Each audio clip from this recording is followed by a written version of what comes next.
stardust, so shine.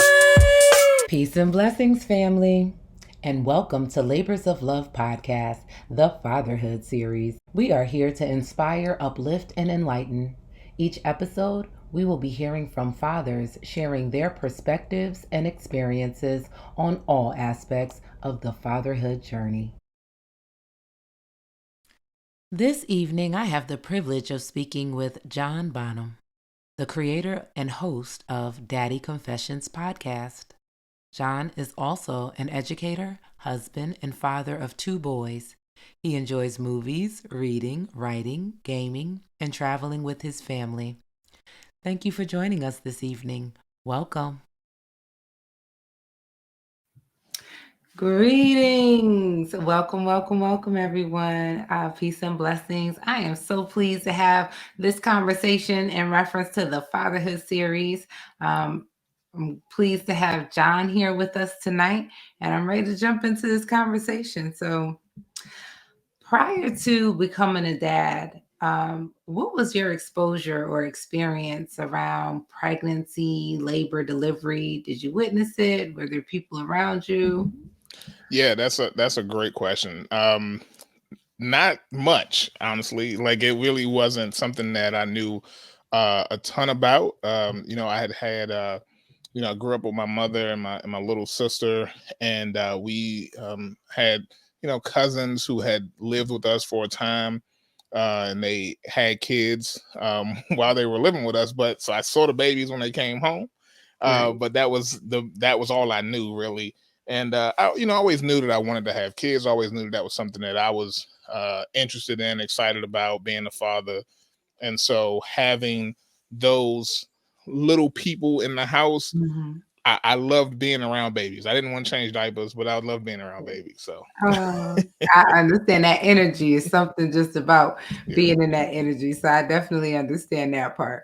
As far as when you and your wife found out that you were pregnant, did you all do classes or things of that nature to prepare? Yeah, we definitely did the labor and delivery classes. We did some classes on changing diaper. It was like a whole series of things, right down to different music options that you could have for the for the baby to soothe them at night, right? So and so we did all of that. My wife was excited and interested in doing it. I was excited and interested in doing it, just so I could learn more about what it meant to, take care of this little human. And I didn't want to do it wrong. So, learning how to, I was very proud of myself when I learned how to swaddle a baby. So Oh, that yeah. was, that was a big Fold deal for over. me. I'm pretty sure we got pictures somewhere of like us sitting in the class swaddling the baby, and Um, but to be honest with you, the part that was the hardest for me was just realizing like what that whole birthing process would be like. okay. And they show you the video. I don't know if that then they still call it the Miracle of Life or something like that. And we had kind of seen it when we were in school, but nobody paid attention to it when you was a little kid in school. And Right. you're an adult watching it, and you like, yo, I'm about to watch my wife go through this. Like, so that it was different then. It was different then. So Yeah, it was like real time. Like yeah, this is about to for happen. sure, So it's about to happen. So I definitely understand that. So, in your understanding and going through this process with your wife, all the physical changes and things of that nature, did you all, were you exposed to any alternative options as far as places to birth or just things that might not be somewhat conventional to how we birth today? yeah, so we had some conversations with people about different options. Conversations with doulas and birthing coaches, and they in those conversations, I think ultimately we had to make a decision that we felt was best for us based on where we were in our lives. Right, my wife had actually been told prior that she wasn't even going to be able to have kids. Really? So before we knew that we were pregnant with our first son, we were kind of down in the dumps. We didn't know if we were going to be able to have kids. We were worried about that. And then when she found out she was pregnant, she late into the pregnancy found out that she was also had gestational diabetes. Okay. So as part of that process and having these conversations and the concern with the diabetes and my wife being a nurse and really like wanting to make sure that we had the best medical support that we could have, that we thought we could have at that time, we went ahead and went with going into the hospital. And we went and we visited different hospitals and we did the tours and met with the different doctors and made sure that we, felt comfortable with the individuals that will be helping us, helping my wife with the birth. So. Excellent. So it definitely sounds like you all did your due diligence and just, that whole experience and the miracle of life, and to find out, that you got a life on the way after, the idea that might not be possible, that feels like that was significant. Absolutely. It was a blessing. We were, I'll never forget, my wife and I in the doctor's office, and the doctor telling her that they didn't think that she would be able to have a baby. Okay. And I was, I'm distraught, but I'm trying to hold it together for her. She starts crying, and we're going through all the emotions there in the moment. And but we knew that, God had a plan for us. Right. So, and we knew that plan was for us to, to continue to try. And, if it was his will, then it was going to happen. And sure enough, we had our first son, and then we had our second son, and my wife told me she was done. Okay. And she said 2 and through, and I said, you know what? I'm not gonna fight it. We'll just, we'll stop there, and count our blessings. So it's been amazing. So that's beautiful, and I can imagine getting that news had to be an experience too. Of like, this is happening. Oh yeah. I mean, I'll never forget the first time that we went in, and they told us that she was pregnant. I mean, like I could have jumped through the roof. I was just so excited. I've always wanted to be a father. I didn't grow up with my father in the home, but I knew that was something that, I wanted to be a great father, as great a father as I could possibly be. And so, being blessed with the opportunity to have children was an amazing feeling. And, I try to do everything for my wife to make sure that she was comfortable and happy during the pregnancy. And, and so that was something that was really important to me, that whole experience. So. No, that's beautiful, and just the experience and the wisdom that you have to share, just from going through those things and understanding what it takes to get to the other side of that, and just the importance of how vulnerable and precious the pregnancy, even from conception to delivery and beyond. Like once you have a life in the world, it doesn't stop. That's right. So just to be, present and hands-on, and like you're saying, make sure that she's comfortable and doing things that you can do to be supportive. I think that's, it's a valuable point. Did you all get any pushback at all with any of the choices that you made around pregnancy, labor, delivery, or even in child rearing, as far as like from family or anything of that nature? Oh, that's a great question. No, I don't think we ever felt any pressure in any direction, right? So my wife, again, my wife is a nurse, so she did her due diligence in terms of, asking around, trying to find people who, again, she felt comfortable with, who other doctors that she had worked with felt comfortable with. And so she felt really good leading up to, the birth of our first son, in terms of, all of the resources that we had tapped into, the people we had talked with. Again, this was our first child. This was the first grandbaby on both sides.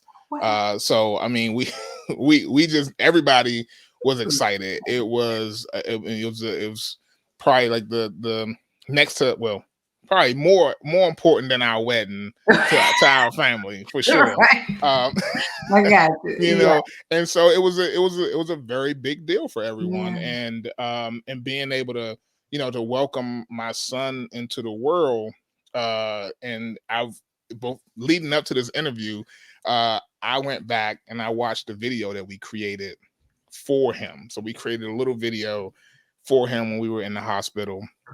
My wife and I, just saying hello to him, kind of giving him a update on his birth, right? The that whole process that we were going through, the room that he was being born in, and the feelings that we were feeling in that moment. And so I came across it. I was like, man, I gotta find that video and watch it again, just to kind of remind myself of all emotions we were feeling. And it was amazing. And it was amazing to watch. He's watched it before, but I don't think he really got it. He's only 8 now, so Right. we'll show it to him again. And it was just amazing to watch and look at how we were feeling and excited we were. I could hear the excitement in my voice and in my wife's voice. Well, I could hear the pain in my wife's voice because she was wondering when he was going to come out. But it was still great to watch. It was a lot of it reminded me a lot of all those emotions that we had in that moment. And I knew, then I found the pictures that went along with it, and how our relatives kind of flooded in to see him, this first grandbaby, this first child in the family. And it was just amazing. So no pushback from anyone. Now our grandparents, yes, they live a whole different life when they become grandparents than they do when they parents. So Right. it is. I've seen a lot of videos, a lot of people making fun of like how they would have been how they were treated when they were kids, and how the grandbabies being treated now. You're right. And I get that wholeheartedly. It is a whole different. I'm like, wait, where was this person when I made a mistake when I was little? Like that was, so no pushback, but definitely, eye-opening experience about grandparenting and the way that they do things differently. So it's that's interesting to watch. That part of it is interesting to watch. So Indeed. I appreciate that. It's just and the love and the doting and it's like they get away with that. But again, them grandbabies, it's a whole different experience. That's right. So I truly appreciate that. And the village aspect of rearing the child. So it sounds like, you all were fortunate to have both sets of grandparents to be present. Yeah, and that was a blessing in and of itself. When my oldest son was born, he still had all 4 of his grandparents were alive, and they were in relatively good health, and able to to be there, come down, be at our home to help us out. And that was amazing. And unfortunately, when our second child was born, our second son, it was a very difficult situation in that time, because my mother-in-law was sick. My father-in-law wasn't in great health, and soon after my second son was born, my mother-in-law passed. And so that was a tough time for my wife. It was a very difficult time in our family, because she was trying to be a mother, and losing her mother at the same time. Right. And I I think back to that time, and how difficult that was for her, and how hard that was for me to not be able to fix the situation, like not be able to do anything to make her feel better in that moment. And all I could do was try to support her and be there for our sons. Our second son was also born jaundice. And so he ended up having to go back into the hospital and go under the lights for a couple days. And so she was dealing with a lot of emotion. So I know that was a very difficult time for her. they may have diagnosed her with postpartum depression, but even if they didn't, I know that she was dealing with a lot, and so that meant that I even had to step up even more during that time. So Yes, yes, yes. And just, yeah, because just dealing with the regular normal process right. is, you know, emotional, and you got hormones and you have all these things going on and transitioning, but to experience a significant loss, I know that definitely adds a layer. I also think it created a very interesting dynamic for my youngest son as well. So my boys are 3 years apart, but because my youngest son, because my wife was having such a hard time with the birth, his sickness, Mm, my mother-in-law's passing, her mother's passing. It was I think a time where I actually had to, I probably not over, but I like became super father. Like I was really, I had the baby probably more than would be normal, than mm, was normal with my oldest son. A lot of that, that skin to skin time was spent with me early on, more with me, I think, even than with my wife, because of what she was going through. mhm. And so now I feel like in some ways our relationship, my youngest son and our relationship is that much different, Yeah, because we had to spend a lot more time together, just because my wife was going through her own things, yeah, and we were trying to help her through that. But a crying baby is hard to yeah, you know and they don't stop. They that's don't. right, that's right, they need what they need, They right? So do.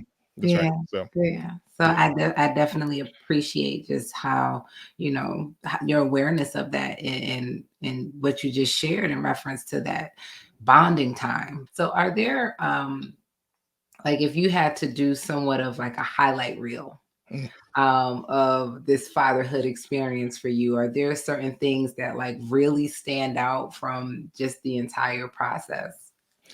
Oh wow. Whew, that's hard, because honestly, I mean, I feel like so much of it is, I mean, I have young kids, so much of it Mhm. is still a work in progress, right? But Um, it really is. I think back to just the conversations that my wife and I had leading up to the birth of our first son, and how important those were to the development of our relationship, right? So to creating a bond for us that was, uh, that I think has kind of carried us thus far, and hopefully it'll continue to carry us as the kids move out the house one day. right. I'm not saying they need to move out yet, but boy oh boy, will I be happy when that day come and we can say, hey, you on your own now, you can take care of your own thing. But so just that moment of connection early on, and then when my first son was born, and again I watched that video, and I could just, I even looking back on it now, and looking at his little face, and like his first cry out was such an amazing moment. Mm. And I'll be honest with you, I'm not going to get graphic about it, but the moment before that crying out, that was an amazing moment for a whole different. I was just like, you know The what? intensity of it. Yeah, yes. That was a whole different intensity. And so when he was there, Mhm. and I remember thinking to myself, this is such a miracle. This is such an amazing moment to look at this little person who is here in this world now, who I have to be responsible for, and all the amazing work that my wife put into bringing this Oh, person into the world. yeah. And that was, I wish there was more that I could have done for her in that moment, other than just hold her hand. But that's all I could do Yeah. right there. Try to keep her calm, try to keep her, in the moment. But being able to say to them, you guys did such a great job. Mm. Babe, you did such a great job. Yeah. Trey, you did such a great job. You're here. you're healthy. Like that moment is a moment that I will never forget. Yes. And that is, I guess that, that's a highlight for sure. Oh yeah. And then the birth of my second son, he's a little bit harder. Okay. He's a hard head even now. Okay. And that, so watching my wife go through that, and having him come into this world, and the amount of time that I was, I spent with him, I have spent with him, still spend with him, definitely a highlight. And just watching them interact with each other. Honestly, right before this podcast, we were all just playing around in the living room as a family. So those are the moments that I'm internalizing and holding on to every day, because those are the moments that one day they're gonna be too grown to hang out with me. Daddy not gonna be the one that they want to spend time with. So as long as I have it to have with them, that time to have with them, the hugs, the kisses, the hand holds, those are extremely important to me. Just being able to spend time with them, and watch them learn and grow as individuals. So Absolutely. Just presence is invaluable, and not just being physically there, but being fully, present emotionally, just everything. That's so impactful. So I appreciate hearing that from you, and just feeling the love coming through as you're sharing this. So from a fatherhood perspective, what would be something that you, or some wisdom that you would share with your sons, or with a father, soon to be father that's listening, that was maybe something that you learned along the way, or maybe I wish I would have known, sort of thing? Is there anything that comes to mind? Yeah, that's a great question. Honestly, and I wish my father would have been around to tell me this. And maybe because he didn't have anybody tell him this is the reason why he wasn't around, but it's okay. That's what I think every dad needs to understand. It's okay. You don't have to have all the answers. You don't have to be perfect. You don't have to have, all the money in the world to be a good father, right? I think it's important for dads to know that, as you said, their presence is important. Their interest in their kids is important. The times that they can spend uh, just being there with the kids is important. And so it's never, I don't believe that parenthood at all is about being perfect. I believe that it's about being uh, in the moment. And as long as we can be in the moment with our kids, then that piece of learning that is part of parenthood will come. And we just need to be okay with that. Be okay with not having all the answers. Be okay with not being able to keep up with the Joneses. And just be okay with the fact that we are the parents that our kids need. Yes. Oh, powerful stuff. And I truly appreciate that.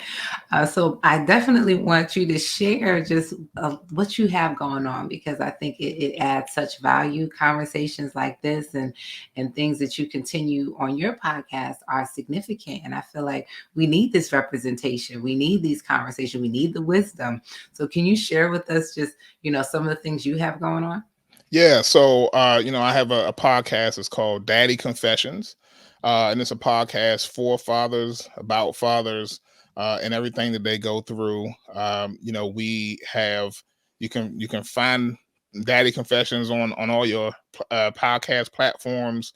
It's a great opportunity. I talk with a lot of dads. I've also had conversations with other individuals about things that dads go through. And things that we should think about in terms of, finance, in terms of mental health. All of those things are part of the conversations that we're having on the Daddy Confession podcast. You can also hear my wife and I talk about her perspective on fatherhood.